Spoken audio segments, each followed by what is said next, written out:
Vous avez des difficultés à payer vos crédits? Alors attention à 4 fausses informations qui peuvent vous empêcher d'utiliser un droit pourtant prévu par la loi.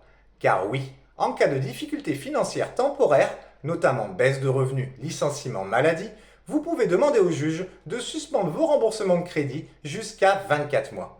Crédit à la consommation et immobilier uniquement. C'est le délai de grâce ou moratoire judiciaire prévu notamment par l'article L314-20 du Code de la consommation. Et cette demande n'entraîne pas à elle seule une inscription automatique au FICP. Attention, on parle ici de crédit à la consommation ou immobilier des particuliers, pas de dette fiscale ou professionnelle. Pourtant, ce droit reste entouré de fausses informations qui peuvent vous faire renoncer avant même de saisir le juge. En voici 4. Première idée fausse. Si j'obtiens 24 mois de suspension, je devrais tout rembourser d'un coup à la fin. Faux. Pendant la suspension accordée par le juge, vous ne payez pas les échéances suspendues et à la fin, la loi n'impose pas de régler 24 mensualités d'un coup. Les mensualités non payées sont reportées à la fin de votre crédit. Votre contrat est simplement décalé de 2 ans. Donc, pas de rattrapage automatique de 24 mensualités en une seule fois. Deuxième idée fausse, c'est beaucoup trop compliqué pour un consommateur. Faux. La demande se fait devant le juge des contentieux de la protection.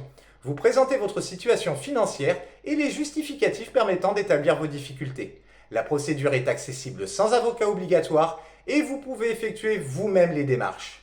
Pour vous aider, retrouvez gratuitement sur créditcontentieux.com et son blog Recouvrement en clair notre guide complet avec toutes les étapes et le modèle de requête. Troisième idée fausse, les juges refusent presque toujours. Faux, le délai de grâce n'est pas une faveur accordée au hasard. La décision du juge n'est pas arbitraire, elle repose sur la loi et sur l'examen complet de votre situation. Le juge vérifie concrètement votre situation financière et si vos difficultés justifient les mesures demandées.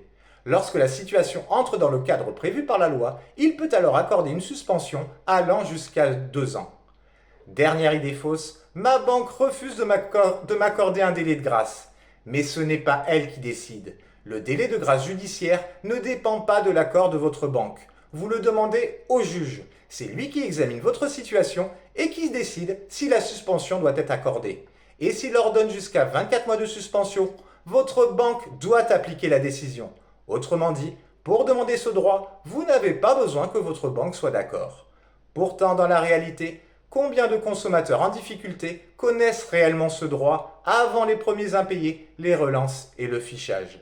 Alors si vous souhaitez vous-même faire la démarche, retrouvez gratuitement sur créditcontentieux.com notre guide pratique complet sur le délai de grâce, procédure justificative, tribunal compétent et modèle officiel de requête. Tout expliqué étape par étape pour vous permettre de faire valoir vous-même vos droits.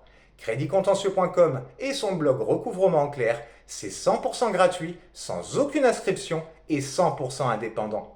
Le délai de grâce existe, il est inscrit dans la loi. Encore faut-il connaître ce droit au moment où il peut réellement vous protéger. Alors à tout de suite sur créditcontentieux.com.